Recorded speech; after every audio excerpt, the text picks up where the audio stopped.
दर्शक बंधु केबे सुनिछंती कि मूल नथिबा गछ तेबे आम भारत वर्ष रे एमिति एक जगह अछि जेउठी ही गछ रहिछि।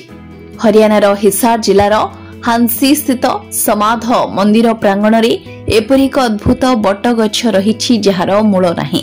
सेथिपई जनमानस रे एहा झुलंता गछ बा मूलहीन गछ बोली ख्याति लाभ करिछि। ए गछ को निरेखि देखिले एमिति देखा जाए जे एहा भूमि सह कोनोसी संजोग छाड़ी सते जेपरि आकाश रे झुलुछि। तेबे एहार वास्तवता कोन आसंतु जानिबा। वास्तव रे आकाश रे झुलुथिबा हे गछ एक एपिफाइट प्रजातिर बट गछ जहा कि अन्य एक गछ डालरू उठिछि। अन्य गछर डाल उपरे एहा उठिथिबारु किछि कोणरू देखिबाकू एही गछ मूल बिना झुलुथिबा गछ भापरे देखा जाए। धार्मिक और आध्यात्मिक कथा अनुसारे जनसाधारण मध्यरे एही गछ साधु जनकर समाधि सह जड़ित बोली विश्वास रहिछि।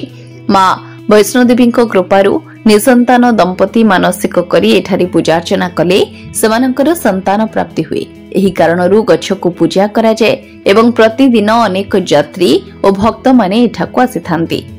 यात्रींको पई एही अद्भुत गछ को निज चक्षुरे देखिबा पई हांसीर समाध मंदिर को जीवा उचित।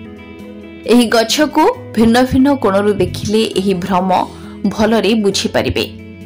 तेबे आपण देखुछंती आरसीएन ओडिया। एपरि रोचक तथा लुकायित कथा वस्तु गुड़िक जानिबा पई आपण माने दया करी आम चैनल को लाइक शेयर सब्सक्राइब करबा को भूलिबे नाही।